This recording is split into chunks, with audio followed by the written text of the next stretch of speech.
BNP গণতন্ত্রে বিশ্বাস করে, ভোটের অধিকারে বিশ্বাস করে।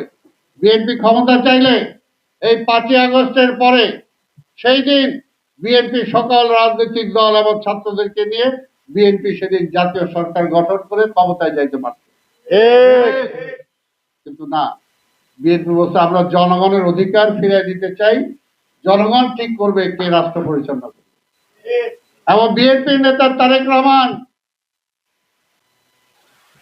বলছেন যে আগামীতে যদি জনগণ বিএনপিকেও নির্বাচিত করে, এই দেশটাকে ফোকলা করে ফেলাইছে আওয়ামী লীগ, এই দেশটাকে ঠিক করতে হইল নির্বাচনের পরেও সবাইকে নিয়ে আমি সরকার গঠন করব, এটাই হলো বিএনপি। কাজে সেই বিএনপির সমালোচনা যারা করেন মূলত তারা আওয়ামী ফ্যাসিবাদকে আবার ফিরে আনতে চায়। যারা ভোট পিছাইতে চান তারা আবার ওই দুর্নীতি, ওই সন্ত্রাসবাদীদেরকে আবার নিয়ে আসতে চান। এই কারণে আমরা বলবো অনেক এনাফ অনাফ। আরে যে যত কথাই বলেন না কেন, এই দেশের জন্য গত 17 বছরে বিএনপি যত রক্ত দিয়েছে, বিএনপি যত মায়ের মুখ খালি হয়েছে, কোন রাজনৈতিক দল কার এটা হয়েছে? কিসের কারণে? দেশের প্রয়োজনে, দেশের প্রয়োজনে। তো সেই কারণেই আজকে বিএনপি একটি পরীক্ষিত রাজনৈতিক দল। তারপরেও তো আমরা বলেছি নির্বাচন হোক, নির্বাচনে যদি আপনার মনেই করেন যে বিএনপি ভালো না, যেটা আমরা হাসিনারও বলতাম, হাসিনা কোথায়, বিএনপি নাই, বিএনপির নেতা নাই, নেত্রী নাই, জনগণ বিএনপির চায় না, আবার ভোটও দিত না যে বিএনপি চলে আসবে। এখনো এরা বলে যে বিএনপি এই করতেছে, ওই করতেছে, ওই খারাপ করতেছে, বিএনপির জনগণ চায় না। তাহলে ভাই ভোট দেন। আপনি যদি মনে করেন বিএনপি খারাপ, তাহলে ভোট দিতে অসুবিধা কি? বিএনপি তার ওই র্যাব পুলিশ দিয়ে ক্ষমতায় যাবে না। বিএনপির র্যাব পুলিশ হলো জনগণ। এই দেশে জনগণ জানে যে ওই আওয়ামী ওই শক্তিকে ঠাকাই দিলে, এখনো দেখেন না আপনারা কি করতে পারবেন, কি করতে পারছেন, কি করতে পারবেন, কিছুই পারবেন না। এটাকে রাজনৈতিক ভাবে মোকাবেলা করার জন্য বিএনপি ছাড়া কোনো মোকাবেলা শক্তি নাই। সেই কারণে আমরা মনে করি আসলে এই যে অভ্যুত্থানের 5ই আগস্ট অভ্যুত্থানের যে শক্তি, যে চেতনা, আল্লাহর রাস্তায় এটাকে নস্যাৎ করেন, এই শক্তিটাকে ভোতা করে দিয়েন না। এই শক্তিটা থাকা অবস্থাতেই একটা নির্বাচন দেন, নির্বাচন দেন এবং নির্বাচনের মাধ্যমে একটা সরকার আসুক।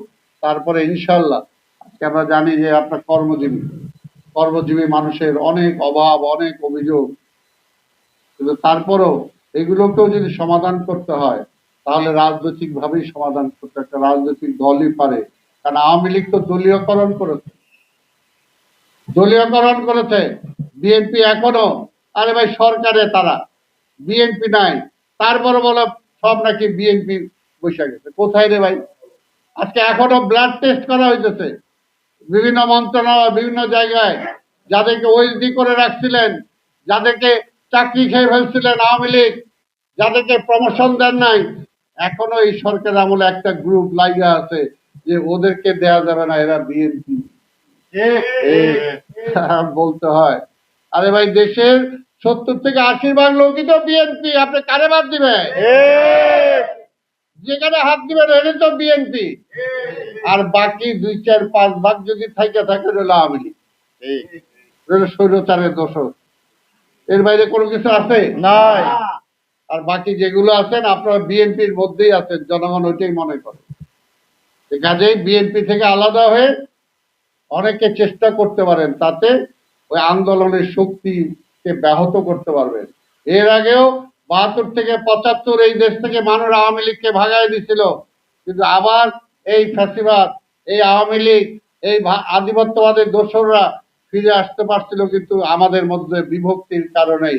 কাজে এখনো বলবো আল্লাহর হস্তে এই আন্দোলনকারী শক্তির মধ্যে বিভক্তি করেন, বিভক্তি করে না, জনগণের কাছে ছাড়েন, জনগণই ঠিক করে দেখছি আমার জন্য ভালো হবে। আপনারা ঠিক ওই 50-60 জন 100 জন মিলে আপনার কেউ অধিকার দেয় নাই যে আপনি ঠিক করবেন, আপনি দেশটারে বেশি ভালোবাসেন, আর কেউ দেশটারে বেশি ভালোবাসেন। তাই আমি আর বক্তব্য দীর্ঘায়িত না করে আপনাদের সবাইকে কর্মজীবী দলের সব বলছি, এখানে যারা প্রশাসনের বিভিন্ন জায়গায় আছে আমি তো বলছি, এখনো অনেকের চাকরি অসুবিধা, অনেকের ট্রান্সফার ঠিক হয় নাই, অনেক জায়গায় চাকরি ঠিক মতো পাচ্ছেন না। ইনশাআল্লাহ বিএনপি ক্ষমতায় আসলে আমরা তো বলছি দলীয় না, মেধার ভিত্তিতে সব জায়গায় হবে, মেধার মূল্যায়ন হবে, দলীয় মূল্যায়ন না। আর দলীয় কারণে যারা চাকরি হারাইছেন তারা চাকরি পাবেন ইনশাআল্লাহ, এটা হলো পরিষ্কার। কাজেই আপনাদের সবাইকে আগামীতে একটি সুস্থ নির্বাচনের জন্য, পাবলিকের কাছে যাওয়ার জন্য, আর একটা কথা বলবো, যে যত কথাই বলুক ভাই নির্বাচন হবে, এবং নির্বাচনে ধানের শীষকে জয়লাভ করাইতে হবে, ঠিক কিনা? কাজে এখন থেকে সব জায়গায় ধানের শীষ, ধানের শীষের জোয়ার তুলে ফেলতে হবে পরিষ্কার। ওই প্রার্থী কে হইলো জানি না, প্রার্থী খালেদা জিয়া, প্রার্থী তারেক রহমান।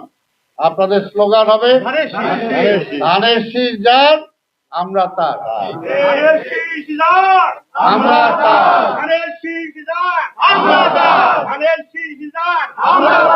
ঠিক আছে? বাস এটাই হলো কথা। এখন থেকে ইলেকশনের বাতাস তুলে দিতে হবে, সব বাইকা যাবে গিয়া মাঠে ময়দানে, খালি তখন ধানের শীষ ছাড়া আর কিছু থাকবে না, ঠিক আছে? আপনাদের সবাইকে ধন্যবাদ। খোদা হাফেজ। বাংলাদেশ।